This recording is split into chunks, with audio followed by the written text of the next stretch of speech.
trocaram ali as suas gentilezas, um encontro muito amigável. O Silvinei, que inclusive declarou voto para o Bolsonaro, depois apagou o post, deu uma confusão danada, ele responde por isso. E nesse evento onde o Silvinei foi condecorado por Anderson Torres, quem estava lá prestigiando, Jair Bolsonaro. E a relação desses três aí, o chefe maior Bolsonaro, o chefe Anderson Torres, que chefia o Silvinei, que foi preso hoje, também está no alvo da Polícia Federal. Silvinei e o então ministro Anderson Torres chegaram juntos ao Palácio do Planalto no dia do segundo turno das eleições. Foi 4h30 da tarde. Está registrado pelo GSI, o Gabinete de Segurança Institucional. 4h30 da tarde, no dia 30 de outubro, segundo turno da eleição, os dois foram encontrar o chefe maior, o então presidente Jair Bolsonaro.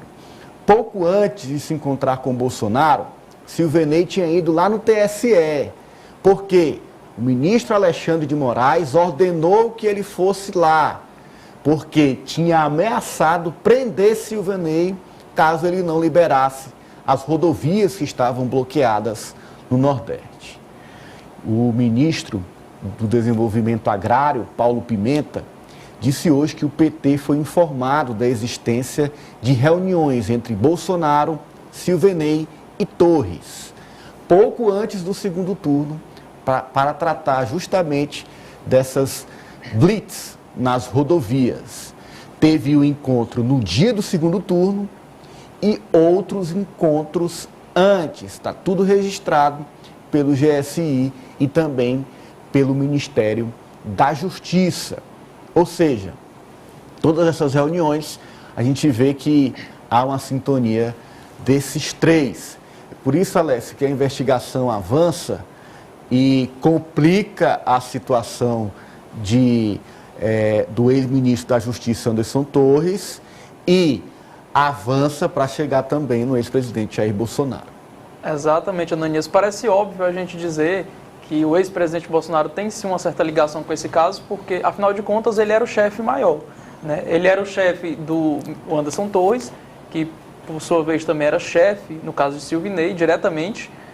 E como hoje o ministro Paulo Pimenta falou, houveram reuniões antes do segundo turno da eleição para justamente orquestrar, organizar essas blitz que já haviam sido proibidas pelo TSE e mesmo assim foram colocadas em prática.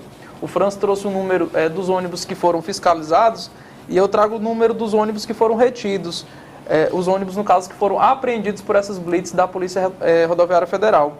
No Nordeste foram 48, ou seja, 48 ônibus foram parados, em que muito possivelmente esses passageiros não conseguiram chegar a tempo no seu local de votação, enquanto no Sudeste, onde a gente sabe que existe uma população muito maior, uma quantidade de pessoas muito maior, apenas 9 ônibus foram parados, ou seja, eles realmente impediram a população do Nordeste, parte dela pelo menos, de votar, sabiam que existia essa tendência maior, essa indicação de voto maior no atual presidente Lula e assim orquestraram todo esse plano.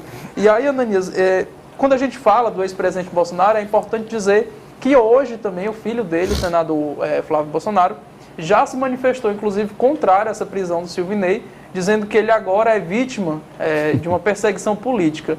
É realmente assim, assustador o nível eu não sei como classificar, porque existe prova, existe print, tudo mostrando que existiu sim um direcionamento da polícia para que impedisse os eleitores de Lula de chegarem às urnas, de exercerem o seu direito democrático de votar, né? E hoje existem pessoas que ainda conseguem debochar da população brasileira, debochar da justiça brasileira, dizendo que o Silvinei, no caso, seria, ao invés de perseguidor, um perseguido. Tem muito processo. O processo é muito robusto. A decisão do ministro Moraes já indica isso. A gente trouxe aqui alguns trechos com mensagens. Tem muita coisa para colocar o Silvinei no centro dessa decisão de tentar interferir com a instituição pública, a PRF, no resultado da eleição. E vendo esse caso, eu me lembro da decisão do STF, na época do ministro Barbosa, que colocou José Disseu como responsável, dentro da teoria do domínio do fato, pelos esquemas que estavam instalados dentro do governo. Ou seja, ele tinha a obrigação de saber, de conhecer, mesmo sem estar envolvido, e por isso poderia de fato ser culpado por aquilo também.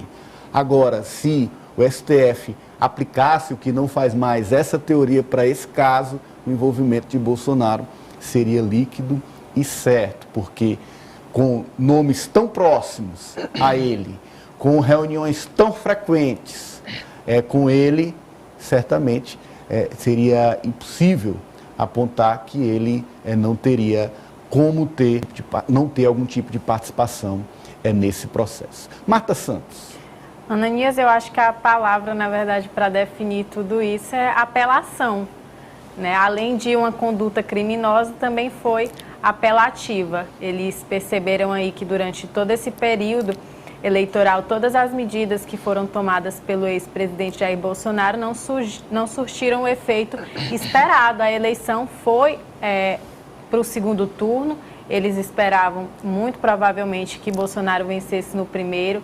A gente está cansado de falar sobre isso nos noticiários, os diversos mecanismos eleitoreiros que Bolsonaro fez durante a campanha, as diversas ações com caráter eleitoreiro que Bolsonaro moveu nesse tempo, não surtiu o efeito esperado, e aí o que foi feito foi uma ação apelativa, onde Silvinei utilizou a organização da polícia, que é muito séria, que é muito comprometida, sempre foi muito comprometida, utilizou aquilo como um mecanismo, na verdade utilizou até como marionete, massa de manobra, para conseguir impedir que principalmente os nordestinos chegassem às urnas e exercessem seu direito do voto. As mensagens ali que a gente colocou aqui para o pessoal ver, falam de que a ordem foi um policiamento direcionado, mas não, tenho certeza que esse termo aí ele foi usado como, na verdade, um eufemismo para dizer mesmo que era uma operação para impedir que as pessoas fossem votar.